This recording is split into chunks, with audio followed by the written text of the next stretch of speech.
শুনো, পড়ার টেবিলটা কি এখন তোমার কাছে জেলখানার মতো মনে হচ্ছে? বইয়ের অক্ষরগুলো কি ঝাপসা হয়ে আসছে? আর মাথার ভিতর একটা তীব্র যন্ত্রণা হচ্ছে যে আমাকে দিয়ে বোধহয় কিচ্ছু হবে না। এই যে একটা দীর্ঘশ্বাস বুক চিরে বেরিয়ে আসছে, এটা শুধু তোমার একার নয়, আমাদের দেশের হাজার হাজার শিক্ষার্থী প্রতিদিন এই একই লড়াই লড়ে। বাস্তবতা হলো, আমরা সবাই সফল হতে চাই, কিন্তু মনোযোগের ওই লোহার শিকলটা ভাঙতে পারি না। আজ আমি তোমার সাথে কোনো বড় বড় তাত্ত্বিক কথা বলতে আসিনি। আজ আমি তোমার সাথে সেই বন্ধুর মতো কথা বলবো যে তোমার মনের ভেতরের ক্ষতগুলোকে চিনে। পড়াশোনার মন বসানোর 5টি সহজ উপায় আমি তোমাকে বলবো, যা তোমার ভিতরের ঘুমিয়ে থাকা জেদটাকে জাগিয়ে তুলবে। আর 5 নাম্বার উপায়টা না জানলে তোমার বাকি সব পরিশ্রমই বৃথা যাবে, কারণ ওটাই হলো আসল লড়াই। প্রথমে যে কাজটা করতে হবে সেটা হলো পড়ার আগে নিজেকে একটা শান্ত জায়গায় নিয়ে যাওয়া। আয়নার সামনে দাঁড়িয়ে নিজের চোখের দিকে তাকাও। নিজেকে প্রশ্ন করো, আমি কি সারা জীবন এই অভাব, এই অবহেলা আর এই পিছনের সারিতেই পড়ে থাকবো? যদি উত্তর না হয়, তবে ওই জেদটাকে পড়ার টেবিলে নিয়ে এসো। পড়াশোনা করার জন্য বড় কোনো মোটিভেশনের দরকার নেই। তোমার পরিবারের অভাব আর তোমার বাবা মায়ের মলিন মুখটাই তোমার জন্য সবচেয়ে বড় মোটিভেশন হওয়া উচিত। ওপরওয়ালা তোমাকে মেধা দিয়েছেন, কিন্তু সেই মেধাকে ঘষে মেজে উজ্জ্বল করার দায়িত্ব তোমার। পড়ার আগে 5 মিনিট চোখ বন্ধ করে সেই দিনটার কথা ভাবো, যেদিন তোমার সাফল্যের কথা শুনে তোমার মায়ের চোখে আনন্দের জল আসবে। সেই আবেগটাকে পুঁজি করে বই খোলো, দেখবে মন আর এদিক সেদিক পালাবে না। দ্বিতীয় উপায়টা হলো তোমার হাতের ওই ক্ষুদ্র দানবটা, তোমার স্মার্টফোন। আমরা ভাবি যে মাত্র কয়েক সেকেন্ডের জন্য একটা মেসেজ দেখব, কিন্তু বাস্তবতা হলো ওই একটা নোটিফিকেশন তোমার মনোযোগের সুতোটা ছিঁড়ে দিতে পারে। একবার সুতো ছিঁড়ে গেলে সেটা জোড়া লাগানো মনের আরও 20 মিনিট সময় লেগে যায়।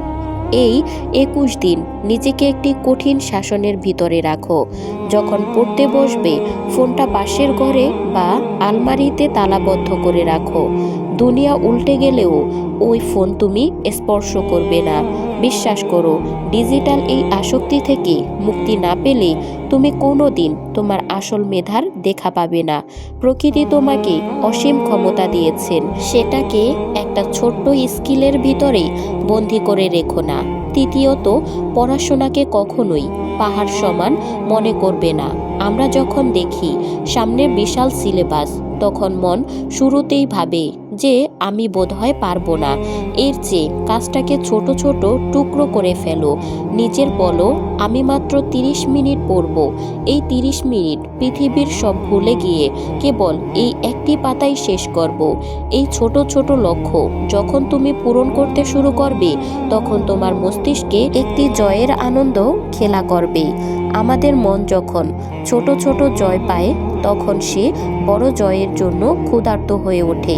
ওটাকে বলে মনস্তাত্ত্বিক লড়াই। তুমি যদি মনকে বোঝাতে পারো যে কাজটা সহজ, তবে মন তোমার দাস হয়ে থাকবে।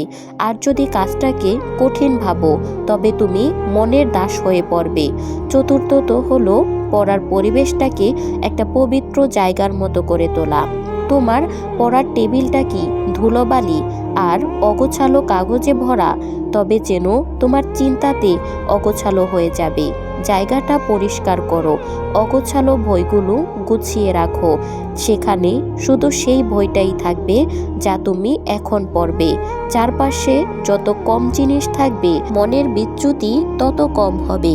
মনে রাখবে, বড় বড় সব লড়াই কিন্তু শান্ত আর গোছালো জায়গা থেকেই শুরু হয়। আর হ্যাঁ, পর্যাপ্ত জল সাথে রাখবে। মস্তিষ্ক যখন তৃষ্ণার্ত থাকে, তখন সে মনোযোগ ধরে রাখতে পারে না।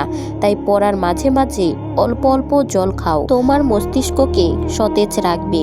সর্বশেষে সেই 5 নাম্বার উপায়, বিছানায় শুয়ে পড়ার মরণ ভাত থেকে বেরিয়ে আসো। বিছানা হলো আরাম আর ঘুমের জন্য। যখন তুমি বিছানায় শুয়ে ভয় পড়ো।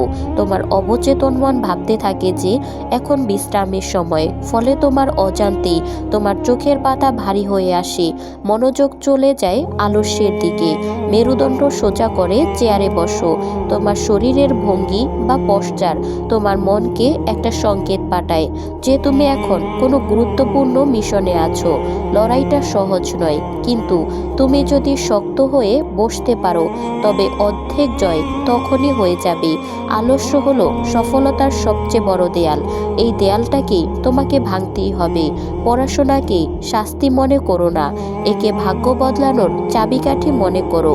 আজকে যখন তোমার বন্ধুরা আড্ডা দিচ্ছে বা সোশ্যাল মিডিয়ায় সময় নষ্ট করছে, তখন তোমার এই একাকী লড়াই তোমাকে তাদের থেকে বহুগুণ এগিয়ে নিয়ে যাচ্ছে। মেনে নাও যে শুরুতে একটু কষ্ট হবে, মন বারবার বিদ্রোহ করবে, কিন্তু তুমি তো সাধারণ কেউ নও। তোমার ভেতরে সেই বিধাতার দেওয়া অমিত তেজ আছে। নিজের ওপর বিশ্বাস রাখো যে তুমি পারবে।